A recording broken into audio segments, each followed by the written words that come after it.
హరీష్ రావు సంచలన వ్యాఖ్యలు చేశారు. సభలో కాంగ్రెస్ బీజేపీ కుమ్మక్కయ్యాయన్నారు. రెండు పార్టీల వ్యవహారం సభలో కుల్లంకుల్లాగా స్పష్టమైందన్నారు. బీఆర్ఎస్పై బీజేపీ ఎమ్మెల్యే మాట్లాడిన మాటలు ఢిల్లీలో కుస్తీ, గల్లీలో దోస్తీలా ఉందన్నారు.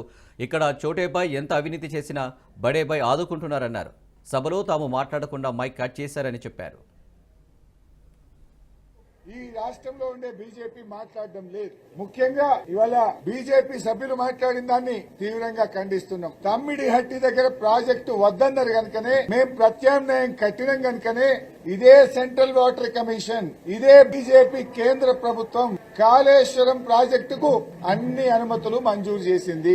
ఒకవేళ తమ్మిడేటి దగ్గర నీళ్లుంటే ఎందుకు అనుమతులు ఇస్తారు మాకు? ఒకవేళ కాళేశ్వరం ప్రాజెక్టు సరి అయింది కాకపోతే ఆ రోజు కాళేశ్వరం ప్రాజెక్టుకు 16 సిడబ్ల్యూసి డైరెక్టరేట్ల అనుమతి, చివరికి technical advisory committee TAC, that is the final approval of the government of India. కేంద్ర ప్రభుత్వం నుంచి కాళేశ్వరం కు అన్ని 100% అనుమతులు ఇచ్చింది బీజేపీ ప్రభుత్వం, కేంద్ర ప్రభుత్వం. ఒకవేళ నీళ్లు లేకపోతే ప్రాజెక్టులో తప్పుంటే ఎందుకు కేంద్ర ప్రభుత్వం ఇస్తుంది అని చెప్పి నేను అడుగుతా ఉన్నా. అంటే అవగాహన లేకుండా ఏదో కాంగ్రెస్ పార్టీ స్క్రిప్ట్ ను వాళ్ళు మాట్లాడిండ్రు అనేది చాలా స్పష్టంగా అర్థమైతా ఉంది.